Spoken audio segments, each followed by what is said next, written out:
Bonjour et bienvenue dans le SAV des CSE, un podcast où on parle au CSE. Aujourd'hui, nous avons le privilège et la joie de recevoir Karine comme invitée. Karine, bonjour.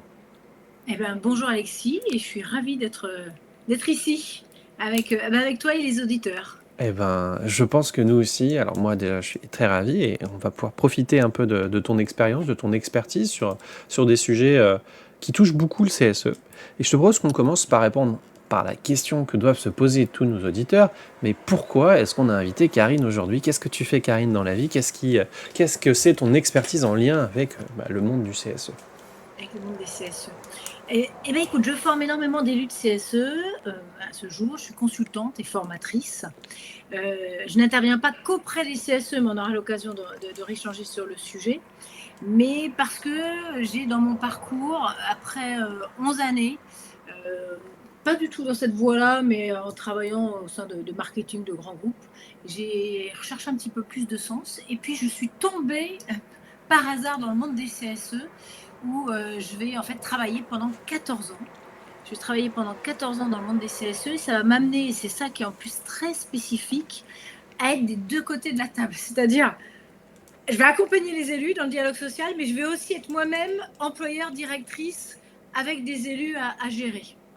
Je vais pouvoir, je sais pas si tu veux que je rentre dans le détail tout de Ouais, suite. vas-y, autant en parler vu qu'on est dans la présentation. C'est super intéressant d'avoir cette ambivalence, on va dire, des deux côtés Mais de la casquette. oui, c'est vrai que finalement, je me rends compte que c'est assez rare. C'est parce que j'ai été finalement salariée de CSE, de très gros CSE, à des postes de direction, ce qui paraît un peu surprenant, mais c'était des CSE où j'avais à gérer entre 20 et 55 personnes pour gérer globalement les activités sociales et culturelles, hein, je veux dire, dans mon job, et je référais aux élus.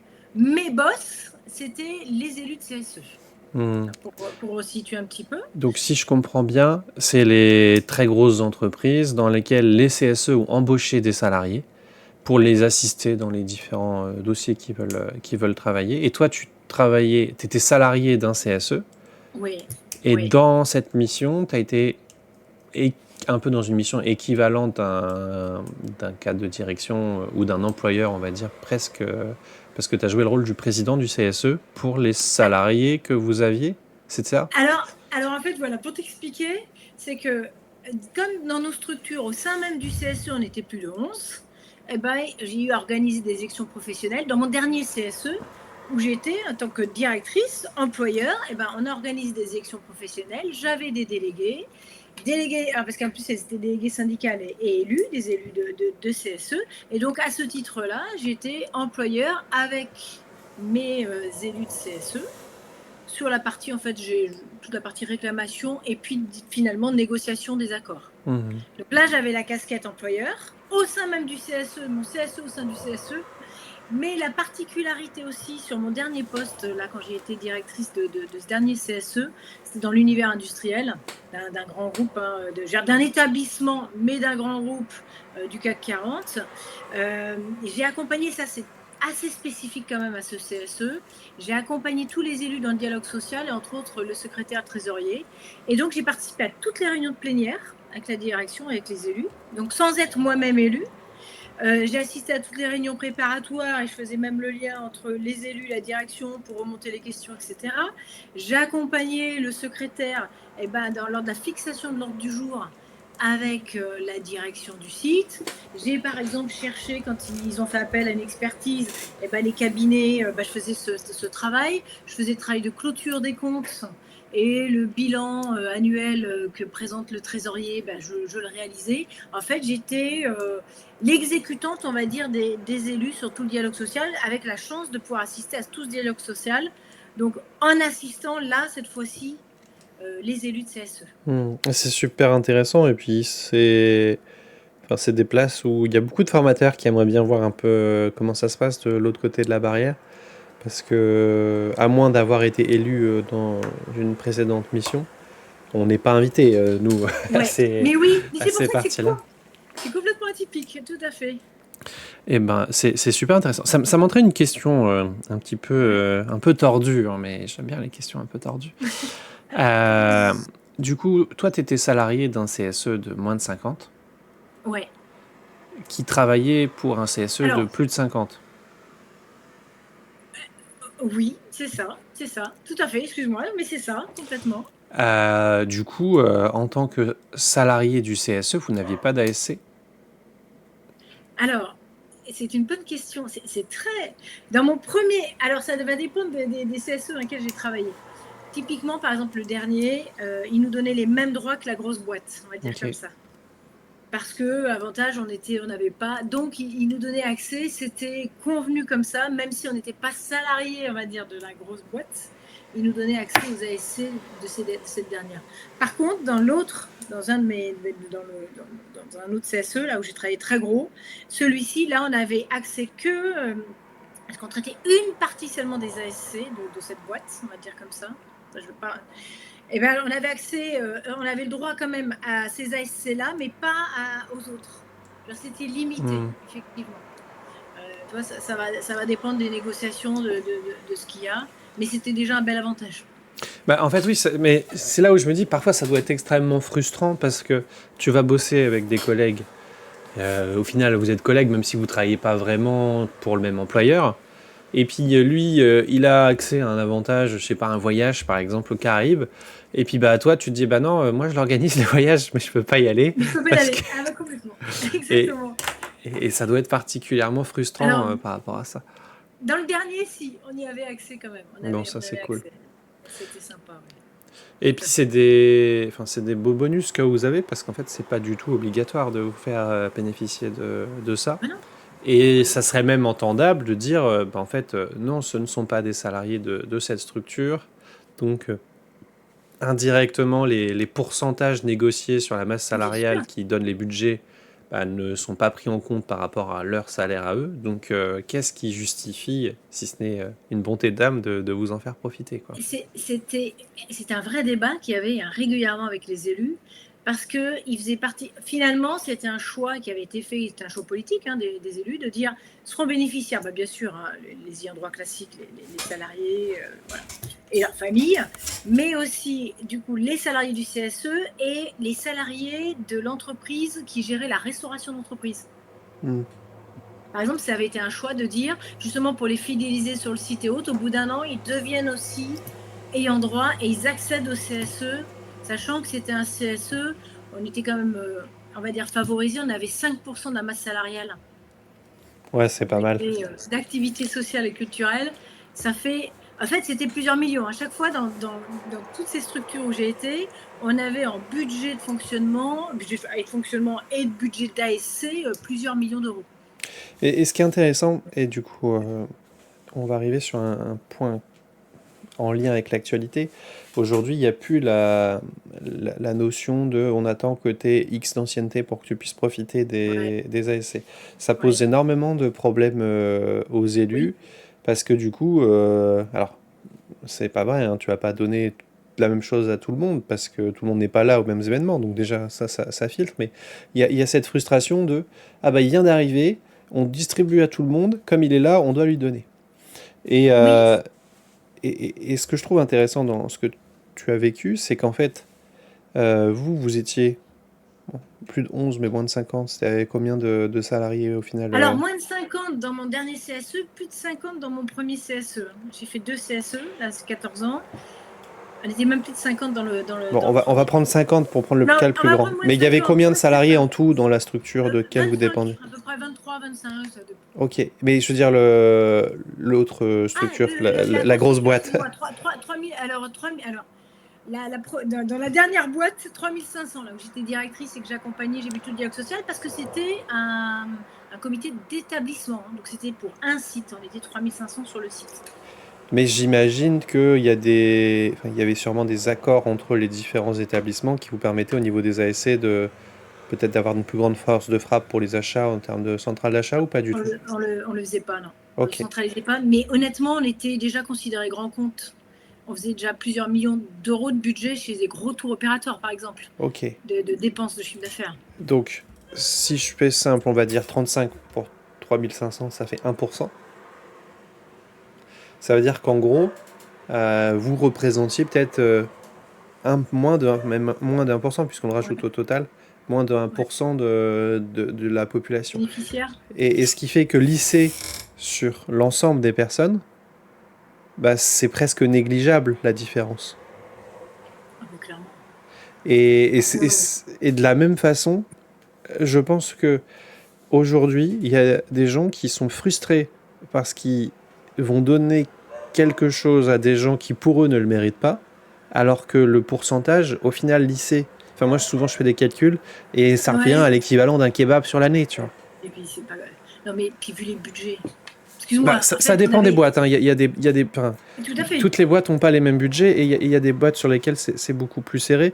Mais, euh, mais je trouve que déjà, bah, c'est beaucoup plus sympa quand t'arrives de te sentir comme tout le monde et pas, ah bah non, toi t'as pas le droit parce que tu comprends, nous ça fait 6 mois qu'on trime ici et toi ça y est pas. Et Ouais. puis la crainte souvent c'est qu'il y ait des gens qui profitent. Genre ils vont aller dans 10 boîtes et ils vont être pile poil le bonjour dans les 10 boîtes et ils auront les 10 ASC des 10 boîtes. Mais tant mieux pour eux si Alors, ça arrive, il y mais a- je il y a- pense pas que ce soit possible. ouais. Alors, ce qu'on peut mettre en place en termes de solutions et dans ce que je propose, et ça avait été validé par nos experts, parce on avait experts comptables et commissaires aux comptes hein, par rapport à la clôture de nos comptes. C'est du prorata au temps de présence. Donc, un CDD ou un stagiaire qui est présent dans la structure que 3 mois, il va avoir 3/12 des chèques cadeaux, par exemple, pour donner un exemple. C'était en quelle année ça? Alors, j'ai terminé en 2022. Ok. Parce que je suis pas sûr que tu aies encore le droit de faire ça. Pas au prorata du temps travaillé, attention. Hein. Pas les temps partiels, etc. Hein. Ah ouais. Prorata au temps de présence. Je suis là du 1er juillet au 31 décembre. Je suis là 6 mois. Je donne, pour faire simple, 120 €, on va dire 10 € par mois de chèque cadeau, donc 120 €. Bah là, je vais avoir que 60 €. Et ça, c'était. Il n'y avait aucun souci sur le sujet. Bah, il faudrait que je relise pour le coup le guide de l'URSSAF parce que je pense que Je veux c'est un bien, peu gris volontiers. sur le sujet Alors, et moi je le conseillerais ouais. pas, tu vois. Alors, et toi, j'ai retravaillé sur le sujet parce que c'est vrai que j'ai beaucoup de CSE qui me questionnent sur le sujet. Et puis parfois, j'interviens dans des structures où ils ont énormément de stagiaires. Et toi, de contrats précaires. Mhm. Donc ils me disent, mais si on doit donner à chaque fois qu'il y a un stagiaire qui est là que quelques jours, on fait notre distribution, on leur donne, etc. Et autant on ne peut pas être discriminant, tu as raison hein, sur l'aspect discrimination, stagiaire, pas stagiaire, on ne peut pas ne pas donner aux stagiaires, là c'est dans le texte de loi, on ne peut pas exclure une catégorie, on ne peut pas se fixer sur un temps partiel, sur une notion de temps partiel, pas temps partiel, dès que c'est lié en fait à son contrat de travail. Par contre, temps de présence à revérifier, mais normalement, temps de présence, c'est jouable. Ce serait une solution. Je ne À confirmer m'engagerai pas alors. sur ce point-là. À confirmer. Si pour les plaintes, vous contactez Karine Persine. Je prends, volontiers. Euh, Volontiers.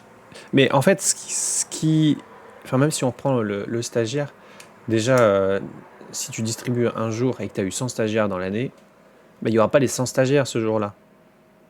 Donc il n'y en aura qu'un qui sera potentiellement éligible à cette ASC.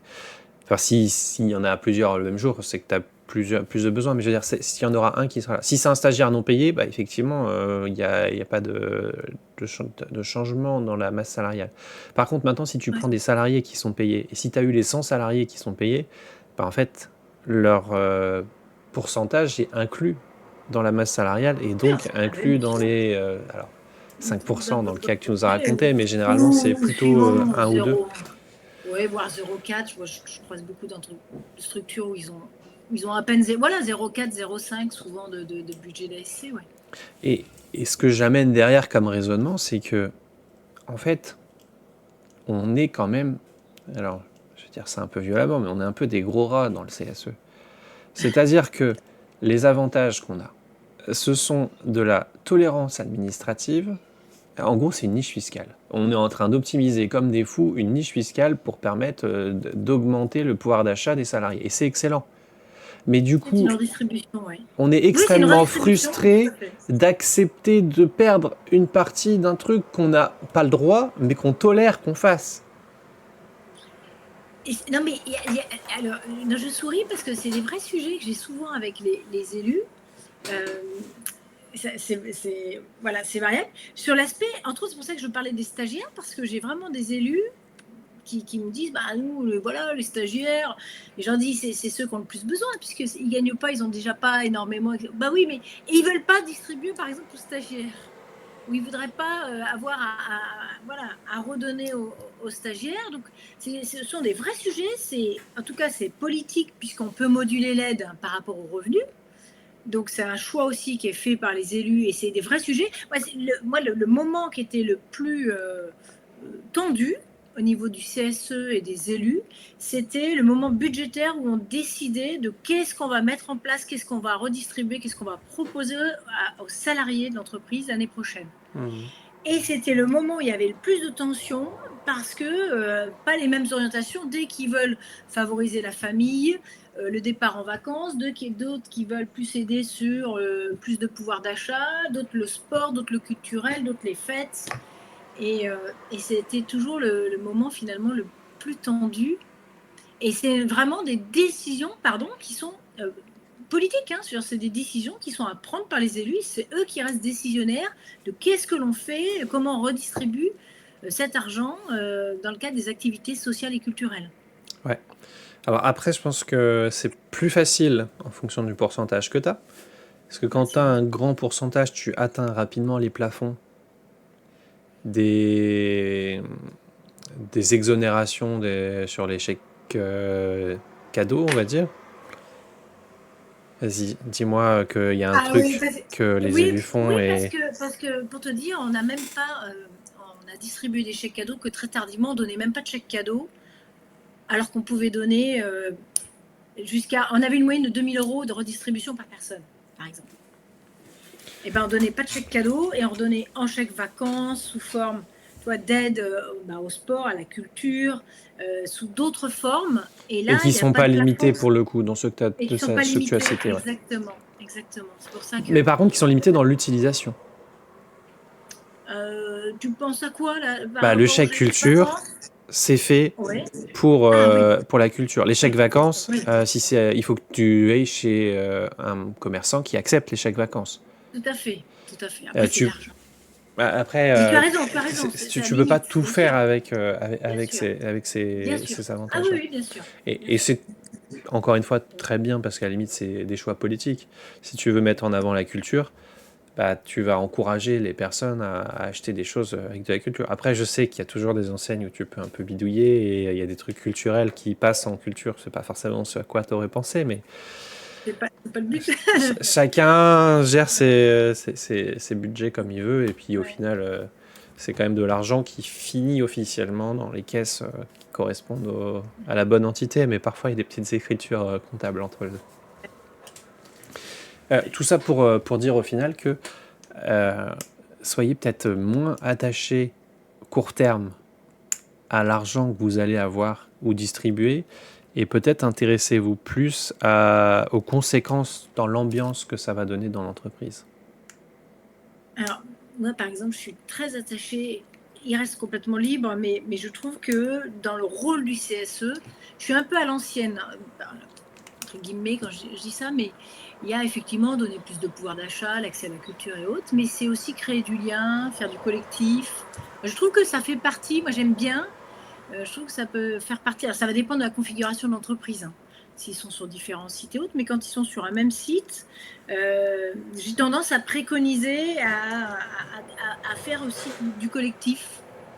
Alors quand je dis du collectif, ça peut être autant du tournoi sportif qu'un petit déjeuner, qu'une fête, la fête pour le printemps, etc.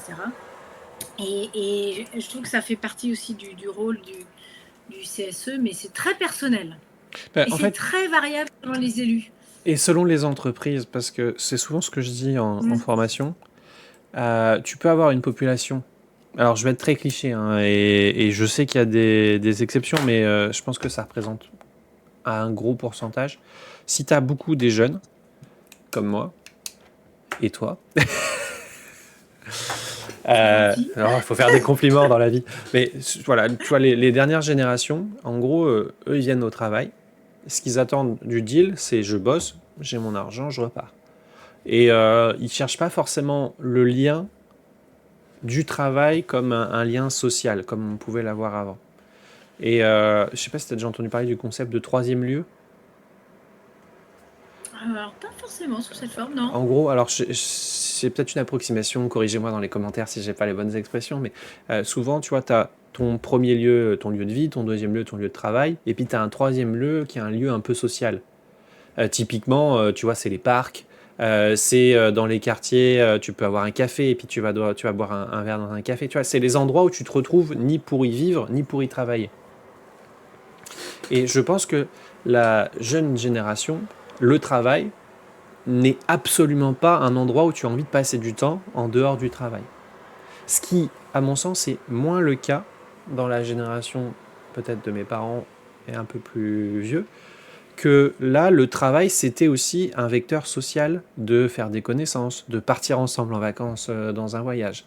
Et du coup, en fonction de ta population dans ton entreprise, tu peux avoir une population qui est très intéressée pour faire du lien. Par exemple, j'ai des enfants. Je travaille, c'est un peu galère pour moi de trouver des trucs offerts aux enfants et je suis super content parce que le CSE il organise un arbre de Noël, parce que le CSE il organise un voyage, parce qu'il organise des trucs et tu vois, je vais être friand de ce genre d'objet. Deuxième sujet, j'ai pas d'enfants.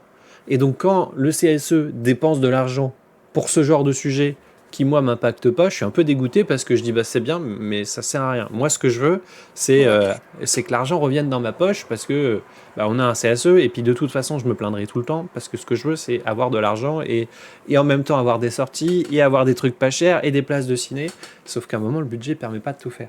Et je pense que c'est pas forcément être à l'ancienne ou pas, c'est peut-être générationnel par rapport à une éducation et par rapport à des attentes, mais tu peux aussi être à l'ancienne comme tu dis tout en étant jeune, notamment si tu as des objectifs avec tes enfants ou des objectifs de vie sociaux avec l'entreprise. Ou inversement, tu peux aussi être très centré sur toi en étant proche de la retraite, en disant c'est bon, à l'entreprise j'ai assez donné, donnez-moi mes chèques cadeaux, je vais aller m'acheter ce que j'ai envie d'acheter avec, et puis ça me va très très bien. Et au final, les deux s'entendent. Il n'y a pas de c'est bien, c'est pas bien. Ça va vraiment dépendre de tes... Enfin, on revient à une question, c'est presque de la politique, puisqu'au final, les élus sont désignés par les salariés qui sont contents vont revoter pour les élus, les salariés qui sont pas contents vont pas voter pour les élus. Donc au final, si tu veux aussi contenter ta base électorale de salariés, il faut bien que tu améliores leurs conditions de travail. Mais Ah, mais c'est pas forcément ce qu'ils pensent être bon pour eux qui est bon pour eux. d'où être à l'écoute aussi des salariés, des sollicités, de savoir, tu vois, c'est vrai que je préconise aussi de faire parfois ça va dépendre de la taille de l'entreprise, ou en tout cas d'échanger avec leurs collègues, de voir si ce qu'ils ont mis en place ça leur plaît, le faire voilà, sous forme d'échange direct ou de questionnaire ou autre, pour ajuster si nécessaire l'année suivante, quoi. Ouais. Et d'être en tout cas toujours à l'écoute. Moi, ça c'est important. Les représentants du personnel sont aussi des porte-parole des salariés. On va revenir sur ces différents sujets. Là, on est parti sur les activités sociales et culturelles, mais ils portent la parole et du coup, ils sont à l'écoute justement de leurs collègues et de leurs salariés. Et parfois, c'est tragique. Je me rappelle, j'ai plus le contexte, le nom de l'entreprise, de toute façon, je l'aurais pas dit, mais je sais qu'il y a eu ça dans une boîte où Oui. difficulté économique. Et le patron, il dit voilà, j'ai deux solutions. Soit je me sépare d'un salarié, soit je me sépare des tickets resto. Et ils en ont discuté ensemble en CSE. Décision, on va faire une demande générale auprès des salariés et on va voir si les salariés préfèrent perdre un de leurs collègues ou perdre leur ticket resto. 100% des votes ont choisi garder les tickets resto, perdre un salarié. Ça veut dire qu'il y a un gars dans cette boîte qui a voté pour se faire licencier quelques temps plus tard. Tant que ça les touche pas. C'est horrible, hein. C'est particulier, oui. Et c'est pour ça que je dis parfois le mieux c'est pas forcément ce que les salariés pensent. Et les ASC c'est bien, mais c'est un peu le miroir aux alouettes. Ça occupe un peu les élus, ça occupe beaucoup les élus même je trouve. mais par contre, ça délaisse peut-être un petit peu sur d'autres sujets et que j'aimerais bien voir avec toi puisque ça fait partie de tes spécialités. Oui, parce que moi, c'est plutôt ça au départ. Mais c'est pas, c'est ça. Toi, je forme justement sur l'économie, je forme sur les ASC et autres. Mais mon cœur aujourd'hui de plus d'activités, c'est plus la prévention. Tu vois, et entre autres, la prévention des risques psychosociaux, donc des RPS, la lutte contre le harcèlement, les discriminations. C'est plus ces sujets-là qui me portent et qui sont mon fil rouge aujourd'hui, parce que c'est vrai que toi, tu me demandais d'où j'arrivais un petit peu mon parcours. J'étais pas du tout dans ce monde-là. Par hasard, en fait, par hasard. C'est qu'à un moment donné, je cherchais un peu plus de sens. Et bref, et je vais voilà, tomber dans ce monde un petit peu social et différent. Et ça va effectivement répondre aussi à ces attentes. Euh, Parce que en fait, j'ai un rapport au travail qui est assez passionnel. J'ai toujours personnellement un rapport au travail très, très passionnel. Mais je me suis aussi épuisée dans mon travail. Mhm. Donc, je suis assez sensible sur ces sujets d'épuisement professionnel. Même quand on aime son travail, on peut quand même s'y épuiser. Donc, c'est quelque chose qui remonte et que j'entends énormément puisque j'interviens beaucoup sur des formations santé, sécurité, conditions de travail. Et j'ai aussi connu, on va dire, croisé les problématiques de harcèlement, plus moral. Et c'est vrai que ce sont ces deux thèmes-là qui me portent beaucoup et sur lesquels j'interviens à ce jour, tout particulièrement. Et j'interviens, et c'est ça qui est intéressant, et j'aime bien, et ça permet d'apporter, je dirais, tu vois, le fait d'avoir été des deux côtés, d'avoir les deux casquettes, et d'avoir été à la fois responsable d'équipe, en même temps, tu vas avoir accompagné les élus face à la direction et autres. Et ben aujourd'hui, je trouve que c'est une vraie force et je trouve ça très intéressant, c'est que je forme à la fois donc beaucoup d'élus de CSE, mais je forme aussi, par exemple, des responsables. Alors c'est plutôt dans des grosses boîtes là, dans ces cas-là, par exemple des managers, des directeurs, sur ce que sont les IRP, les instances représentatives du personnel, sur voilà, le dialogue social, la gestion du dialogue social, les tensions sociales, comment ça se passe. Donc je forme des deux côtés. Et à côté de ça, je forme beaucoup, beaucoup. Alors, c'est pas en lien avec le dialogue social, mais je trouve que je recolle les morceaux parce que je forme beaucoup de managers de manière générale, mais je forme beaucoup de managers donc sur les fondamentaux, les classiques du management, des primo-managers, des nouveaux managers, sur ce que c'est que le management, les entretiens managériaux, le feedback, la délégation, un entretien de recadrage, etc. Et avec un angle aussi, et j'ai fait même des parcours managériaux, avec un angle justement RPS aussi. C'est comment je prends soin de ma santé en tant que manager, parce que pour prendre soin de mon équipe, il faut aussi que je prenne soin de la mienne. Et donc, il y a vraiment comment je gère mon stress, je gère le stress de mon équipe, qu'est-ce que sont que les RPS. Il y a toute une approche comme ça. Et donc, j'ai plusieurs formations. Et donc, j'ai des formations comme ça sur cet aspect. Et ça participe, en fait, ça boucle, parce qu'il participe à ce que c'est un maillon de la chaîne pour que les salariés soient mieux dans leur job. Et c'est super intéressant ce que tu es en train d'expliquer. Tu vois, le SAI du CSE, au-delà d'être un podcast, c'est aussi un programme où on accompagne des CSE. Et un des CSE qu'on accompagne, on a remarqué que systématiquement, il y avait une victimisation de la direction sur les managers. Genre, à chaque fois que les CSE reprochaient une pratique toxique, réponse de la direction: arrêtez de vous attaquer à nos managers, on protège nos managers, on ne veut pas parler en mal. Et en fait, l'angle qu'on a développé avec le CSE, c'est de dire, mais on n'est pas du tout là pour taper sur les managers. Les managers, ils font ce qu'on leur demande. Par contre, la question, c'est qu'est-ce qu'on leur a demandé de faire. Et potentiellement, en fait, c'est la politique managériale définie par la direction qui est problématique. Et donc, quand la direction répond arrêtez de taper sur nos managers, en fait, ils décalent le problème, en train de dire mais non, mais c'est de leur faute. Mais en fait, c'est pas de leur faute. Ils font ce que vous leur avez demandé de faire. Donc maintenant, qu'est-ce que vous leur avez demandé de faire? Soit c'est hors cadre, il faut corriger. Soit c'est dans le cadre, il faut comprendre pourquoi vous voulez qu'on fasse ça. Oui, il y a qu'est-ce qu'on leur demande et quels sont les moyens qu'on leur donne. Les ressources aussi. Parce qu'en fait, tu peux te retrouver avec des managers d'ailleurs qui ne sont pas formés, qui n'ont pas les moyens, à qui on met une pression pas possible. Et puis, tu vas te retrouver avec des cas où, je ne défends pas, hein, attention, hein, mais où tu as des managers qui se retrouvent à être harcelants à leur insu.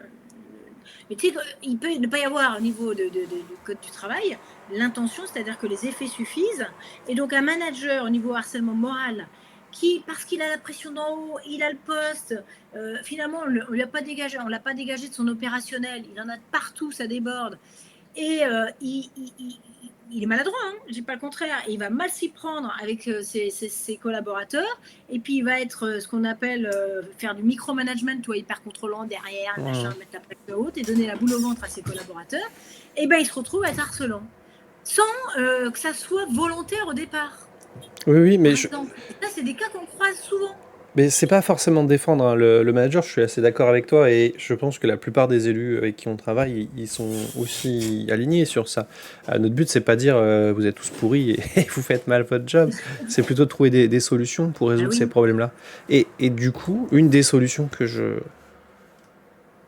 plébiscite pendant les formations, c'est de sensibiliser déjà tout le monde à ces notions de harcèlement parce que, comme tu dis, il le fait pas volontairement. Ça, c'est une Parfois. possibilité. Mais l'autre possibilité, c'est qu'ils n'ont même pas conscience de ce que c'est le harcèlement. Ouais. Et on est tellement dans un monde où on accepte un peu tout et n'importe quoi en termes d'humour. On est ultra exposé sur Internet à plein de contenus qui sont souvent humiliants. Alors, ça peut être sous forme d'humour, mais des fois, c'est du harcèlement déguisé aussi. Et du coup, on peut peut-être avoir notre norme qui baisse en disant bah, c'est bon, j'ai l'habitude de voir ça, c'est acceptable, c'est acceptable, c'est acceptable, et je reproduis des schémas qui peuvent peut-être, je mets du conditionnel, être faits Mhm. dans un objectif de divertissement comique et accepté. Mais dans l'entreprise, on n'est pas dans un objectif de divertissement comique et souvent pas du tout accepté, et ben il faut pas faire ce genre de choses. Et puis il y a un cadre, de toute façon. Il y a des choses, c'est sous couvert d'humour. Alors ça, c'est quelque chose sur lequel je reviens tout le temps. En fait, tu as raison, Alexis.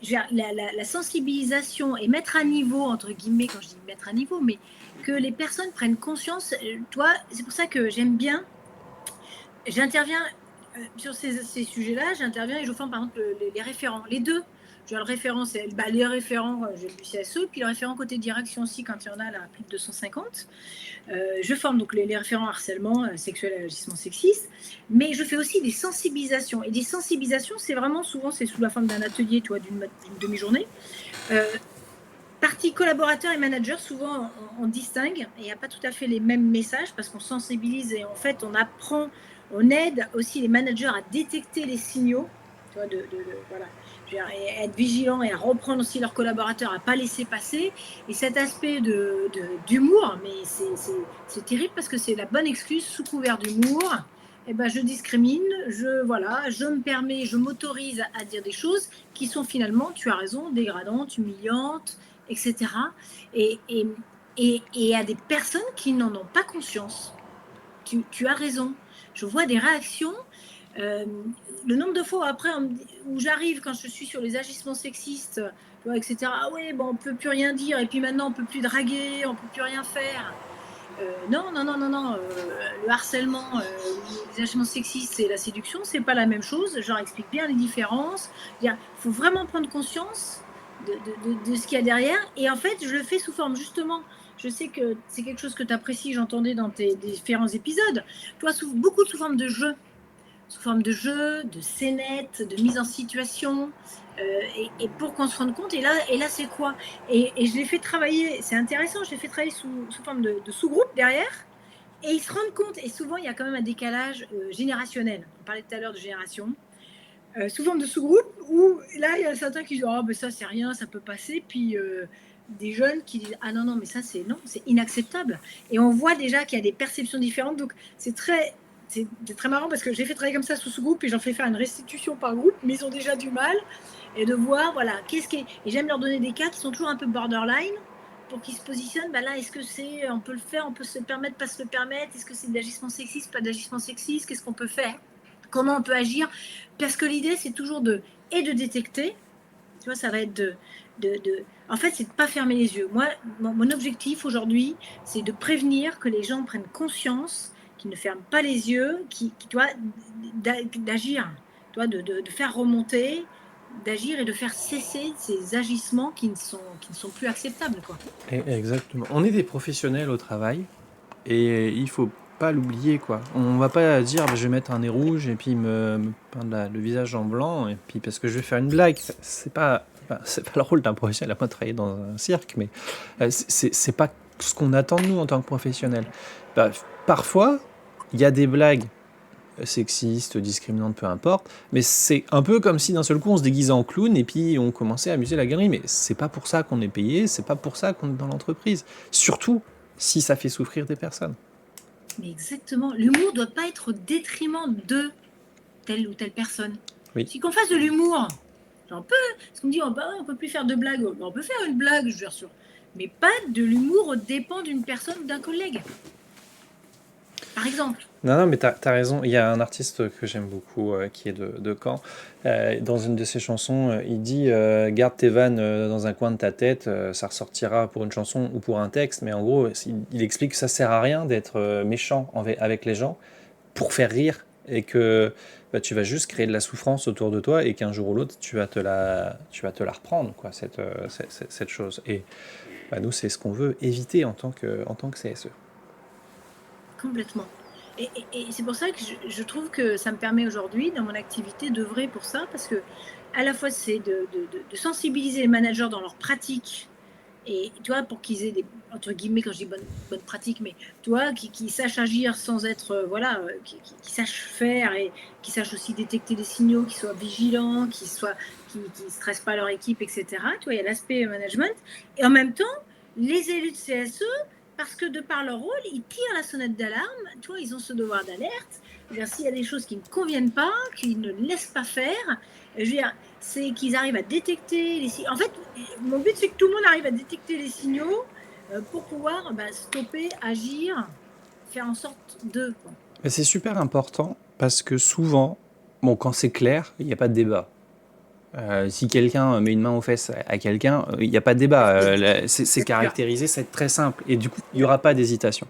Par contre, souvent, là où on a besoin d'aide, c'est quand c'est un peu flou, on est un peu perdu.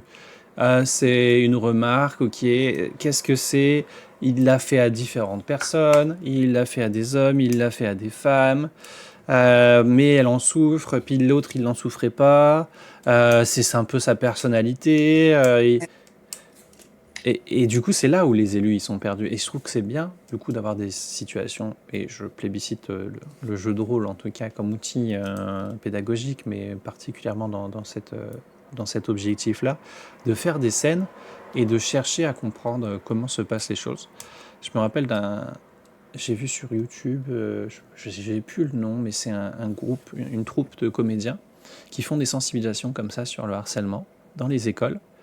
Et donc ils font la scène et après ils font monter des gosses sur scène en disant voilà, maintenant ça va être toi le harceleur, tu dois harceler un tel.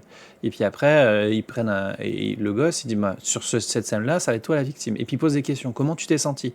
Qu'est-ce que ça t'a fait sentir tout ça? Et le but en fait c'est de sortir un peu de son tunnel de vie et de se mettre à la place des autres et de se rendre compte que bah, en fait c'est déjà, si on a un doute, c'est qu'en fait, il n'y a peut-être pas de doute à Il n'y a pas de avoir, tu vois. doute. Ouais, souvent. Et puis, ça, j'ai eu la chance de le vivre en entreprise. Ça, l'aspect CNET. Dans l'entreprise, dans ma dernière boîte, justement, du CSE, ils ont vraiment voulu sensibiliser sur ces sujets d'agissement sexiste et harcèlement sexuel. Et ils l'ont fait sous différentes formes, sous forme de formation, mais ils ont obligé tout le personnel, les 3500 salariés. Donc, il y a eu plusieurs jours de représentation d'une troupe de théâtre qui est venue et qui jouait comme ça des scénettes. Et à contre-courant, c'était très intéressant, ça m'avait marqué parce que de montrer aussi, moi j'étais dans un environnement très masculin, de montrer aussi comment finalement, donc on part sur un peu des stéréotypes où c'est l'homme vis-à-vis de la femme ou autre, mais comment aussi la femme finalement peut être complice, voilà, je cherchais le terme. Finalement, en acquiesçant, et une autre femme, tu vois, vis-à-vis d'une remarque qui est faite vis-à-vis d'une femme, etc. C'était vraiment des mises en situation pour faire émerger, voilà, tu vois, des prises de conscience Et je trouve que c'est puissant. À côté de ça, tu vois, agrémenté aussi d'une formation avec quand même quelques rappels du cadre légal, des choses, et puis une mise en place de toute une procédure, une co-construction, ça c'est des choses qu'on fait. Tu es une co-construction d'une charte, tu vois, mais qui est co-construite avec les salariés, je veux dire, voilà, qui y adhèrent.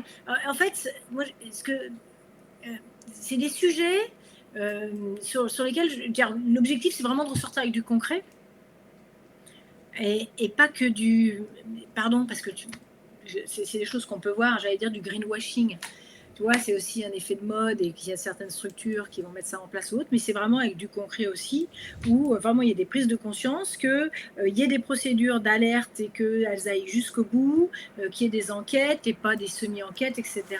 Et c'est aussi œuvrer pour que tout ça se mette en place. Et c'est pour ça que c'est un maillon. Pour moi, les élus sont des indispensables sur ces sujets-là et qui doivent être outillés, tu vois, savoir quel est leur périmètre, ce qu'ils peuvent faire, tu vois, en quoi ils peuvent agir pour faire cesser. En fait, ce qui me, tu vois, dans mes convictions et ce que je ne supporte pas, je vais dire un peu comme ça, mais parce que je le croise encore dans pas mal malheureusement de structures, et quand je forme justement des élus de CSE, c'est les structures qui ferment les yeux. Alors qu'ils savent, en fait, ce que je croise le plus souvent, c'est du harcèlement moral, finalement, en volumétrie. Je crois tout le temps, c'est fou, les problématiques de harcèlement moral. Et des structures où vraiment, ils ferment les yeux, ça les arrange parce que ce manager qui harcèle a des résultats, ou voire il ramène les ragots, pardon, hein, les ragots. Là, c'est un cas voilà, un petit peu caricatural, mais qui était vrai, hein, qui était vraiment une situation qui m'avait été rapportée.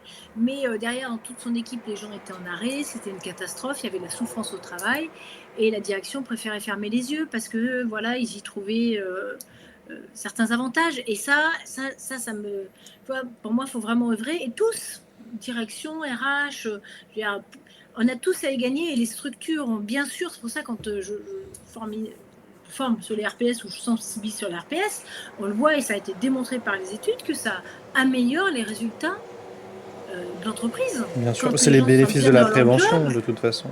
Mais bien sûr, je veux dire, tout le monde est gagnant dans l'histoire, c'est du win-win pour tout le monde. Donc Et ça, ce sont des vrais enjeux, quoi. Il faut pas oublier que même les élus du CSE peuvent avoir des comportements toxiques. Moi, j'ai malheureusement eu l'occasion d'avoir une de mes formatrices en formation. Je l'ai déjà raconté, je crois, dans le podcast, donc peut-être certains parmi ceux qui écoutent auront déjà entendu cette anecdote, mais elle m'appelle le soir, après la journée de formation, et elle me dit: Alexis, ça va pas du tout. Tour de table en début de formation ce matin.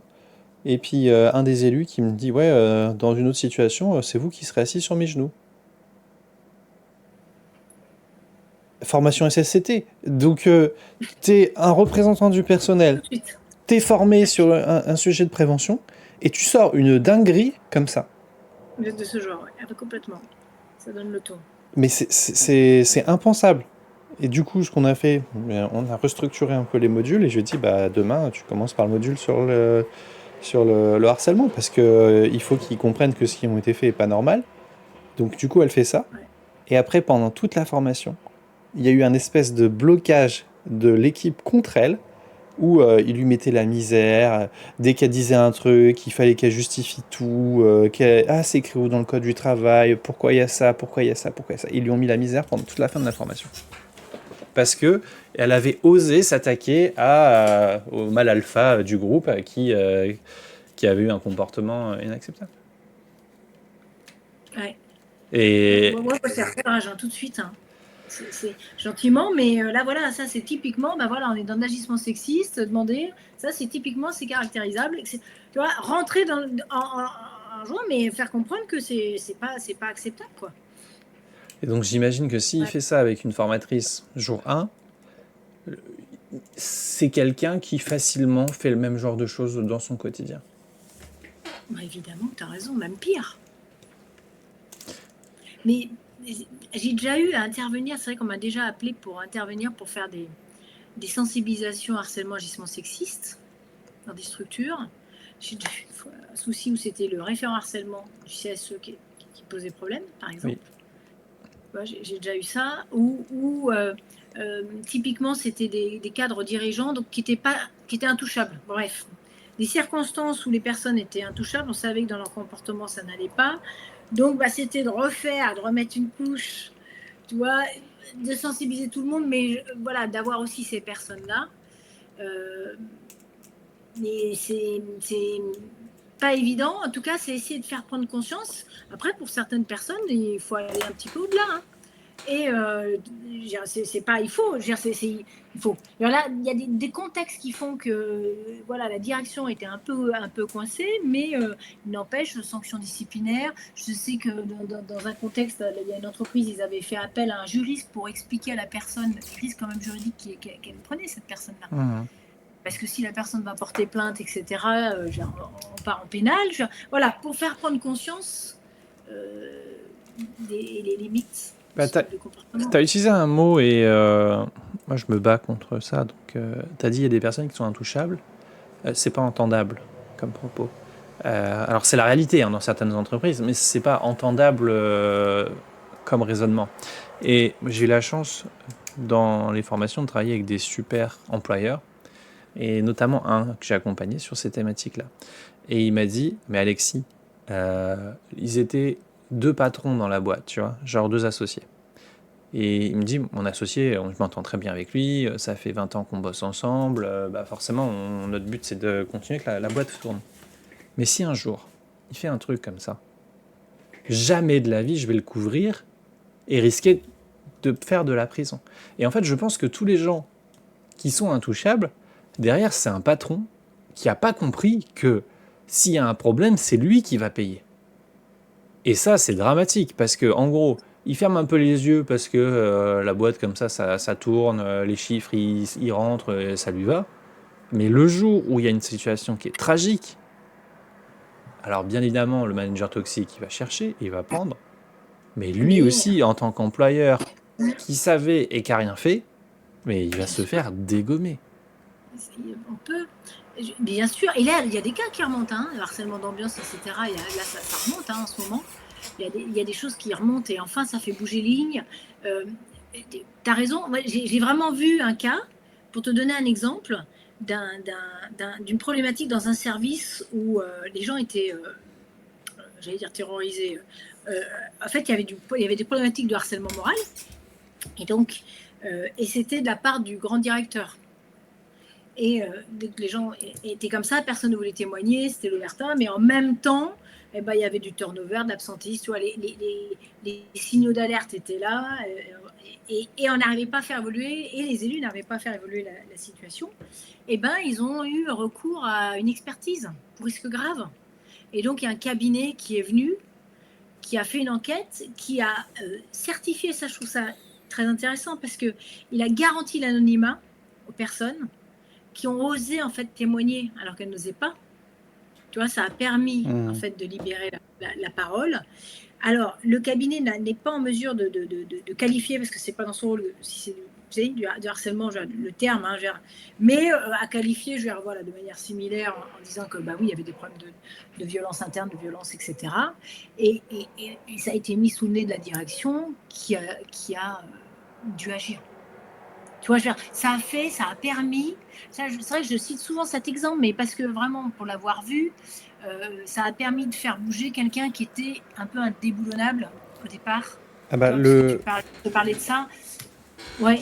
L'avantage, c'est que autant à une petite discussion dans un couloir, ça passe à la trappe, un rapport d'un cabinet d'expertise qui a coûté plusieurs milliers, dizaines de milliers, voire centaines de milliers d'euros dans certains cas, tu peux pas le cacher et l'oublier, tu vois, parce qu'il est tracé, parce qu'il va apparaître dans la comptabilité, et du coup, forcément, bah, c'est quelque chose qui va être engageant, parce que l'employeur ne peut plus dire je ne sais pas.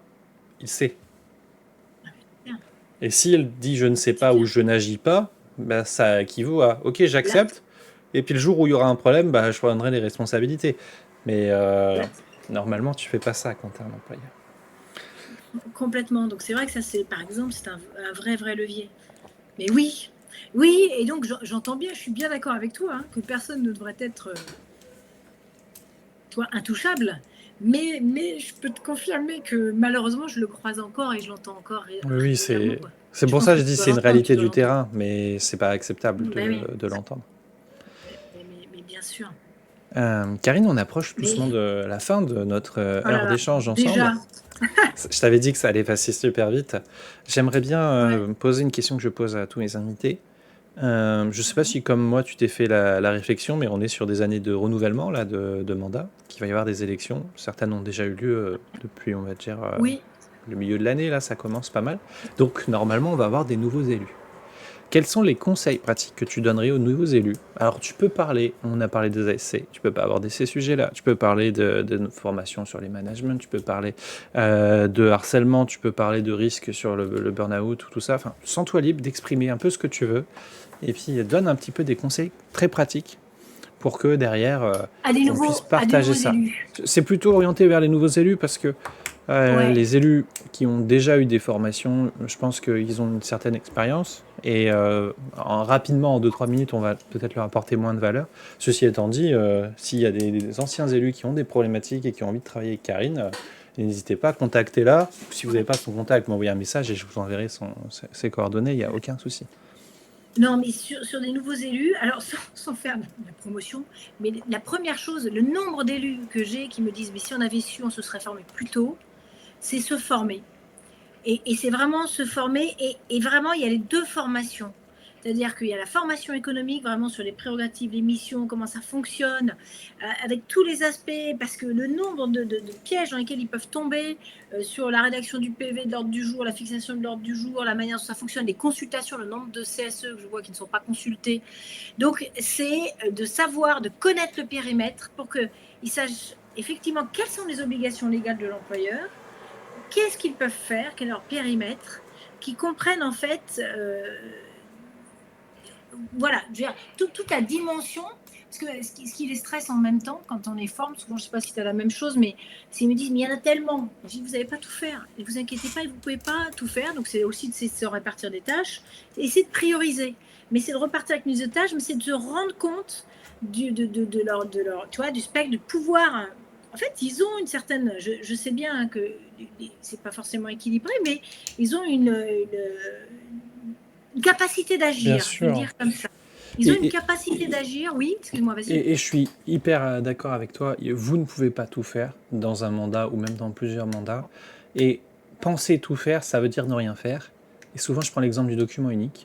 Si dans ton document Ouais, unique, tu dis que tout va mal, tu résoudras aucun problème. Inversement, bien si sûr. dans ton document unique, tu dis que tout va bien, tu n'amélioreras aucune situation non plus. Donc, c'est vraiment une question de priorisation. Et je pense que c'est essentiel d'être capable de prioriser les Oui, choses les plus importantes, soit pour vous en ouais. tant qu'élu, soit même des sujets que vont vous remonter les salariés. Mais c'est exactement ce qui se passe, c'est-à-dire que entre la partie voilà, économique, consultation, etc., et puis la partie santé, sécurité, et finalement ce qui remonte le plus, même dans les structures où il y a des risques physiques, chimiques, bactériologiques, etc., c'est quand même les RPS. Aujourd'hui, c'est le mal, pardon, hein, mais la plus grosse problématique, bah, c'est le stress. Voilà, après le harcèlement, ces problématiques-là, et c'est de voir bah, sur quoi, tu vois, je priorise et qu'est-ce que j'ai à ma disposition pour pouvoir agir. Mmh. Donc, pour moi, c'est ça la priorité numéro une. Et Et c'est aussi, ah, excuse-moi, pardon, parce moi, que je t'en j'y prie, pense, vas-y. mais c'est important, mais je trouve que c'est qu'ils se calent aussi avant, ça je le dis parce que bon, c'est ce qui se passe globalement, mais qu'ils ne se pouillent pas, excuse-moi l'expression, devant la direction. Tu vois, ça fait le jeu de la direction, et donc qu'ils se calent bien. Il peut y avoir des différends entre eux, c'est normal, il peut y avoir des désaccords, mais qui se calent pour parler quand même, je veux dire, vis-à-vis de la direction. Ils sont là pour les salariés, tu vois, qui n'oublient pas dans leur rôle. Et donc, c'est vraiment voilà, de les outiller, de leur donner ça, qui parlent, voilà, qu'ils aient vraiment cette intention vis-à-vis de la direction, et qu'on soit quand même dans une logique vraiment constructive. On n'est pas là dans de l'opposition pure et autre, on est là pour co-construire. Il y a des choses pour faire avancer. Et donc, vraiment, je suis vraiment dans une logique de dialogue social constructif aussi, dans ma Oui. démarche. Et je C'est pense que c'est hyper bon. important. C'est la bonne façon de travailler et c'est les valeurs qu'on porte aussi chez Dice Academy. On n'est pas les élus contre la direction. Si tu fais ça, ça fonctionnera pas. Bien Il faut sûr. travailler ensemble pour Bien sûr. qu'on puisse avancer sur des projets. Des fois, il faudra lâcher un peu de lest, mais quand tu vas lâcher du lest sur des sujets qui sont pas prioritaires, en face, dans une direction qui va lâcher du lest sur d'autres sujets plus prioritaires, et on va améliorer les conditions de travail pour les salariés. Ouais, clairement. Voilà, c'était le message principal. Mais c'est très bien. Pour de nouveau, si ça te... Et je trouve que c'est important. Karine, comment est-ce qu'on peut te joindre, travailler avec toi, si on a envie Bon, voilà, on a trouvé que ce que tu as dit pendant le podcast, c'était extrêmement pertinent et ça correspond à des problématiques qu'on vit dans notre CSE. Comment je peux faire pour rentrer en contact avec toi? Fais ta petite promo, c'est ta tribune, il n'y a pas de souci. C'est mon moment. Non, en tout cas, avec plaisir. Si vous avez des besoins, et je personnalise beaucoup, ça c'est important. Vraiment, je suis à la carte, voilà, parce que sur le sujet, c'est large. Donc, vous pouvez me contacter sur LinkedIn, tout simplement, Karine Persin. J'ai un site internet aussi, karinepersin.com, hein, vous mettez sur Google, vous me retrouvez, mais sur LinkedIn, il y a toutes mes coordonnées, mon adresse mail, et ce sera avec plaisir si vous avez des besoins, tant dans la partie, donc vraiment pour les élus de CSE, formation de CSE, mais au-delà, parfois j'ai même des CSE qui m'ont sollicité pour faire, des sensibilisations RPS, je veux dire, voilà, des sensibilisations sur des sujets de harcèlement, pour pouvoir sensibiliser sur... Vraiment, je reviens toujours sur ces thématiques, mais harcèlement, discrimination et autres, pour travailler en lien avec les RH et les élus de CSE pour faire des sensibilisations. C'est ce que tu disais, que tout le monde devrait avoir quand même, un premier niveau de connaissance, voire après pour pouvoir agir. Donc, tout ce qui est sensibilisation aussi, qu'ils n'hésitent pas. Voir les managers aussi, puisque voilà, j'ai ça dans mon spectre, mais c'est cette partie sensibilisation ou formation élue. Et Ce puis nous sera avec un grand aussi, plaisir. on espère pouvoir commencer à travailler ensemble, puisque ça fait ça partie sera- des projets en cours de l'année. Et Ce puis sera il y a avec des grand petites plaisir. surprises qui arrivent d'ailleurs pour les formateurs. Donc s'il y a des formateurs qui nous écoutent ici, n'hésitez pas aussi à nous rejoindre sur le Discord d'Ice Academy. Il y a des choses que je vais vous envoyer ici. Et puis d'Ice Academy, vous nous retrouvez sur LinkedIn, la page de l'entreprise, Alexis Maes sur ma page perso, Facebook Dice Academy, YouTube Dice Academy FR, et sur les réseaux sociaux un peu plus populaires, TikTok, Instagram, Thread, le SAVDCSE. N'hésitez pas, envoyez-nous des messages, commentez sous les publications, posez des questions, ça nous donne de l'inspi pour créer aussi du contenu pour d'autres sujets, pour former et pour accompagner les CSE. Et en tout cas, si je t'écoute. Allez, je redis un petit mot, mais merci. Merci à toi pour ce canal, pour cet espace en fait d'échange que tu offres sur ces sujets qui sont pas toujours des sujets un petit peu plus pointus, à destination des élus de CSE. Et je trouve que c'est très pertinent, très intéressant. Et en tout cas, bravo aussi. Et au plaisir, Alexis, de te retrouver sur d'autres missions, on va dire. Eh ben, j'espère aussi, parce que c'est ça qui remplira notre frigo à tous les deux. Aussi. Eh bien, merci à tous de nous avoir écoutés. Le SAVDCSE, c'est terminé pour aujourd'hui. On vous souhaite une excellente fin de journée. On vous dit à très bientôt et ciao ciao.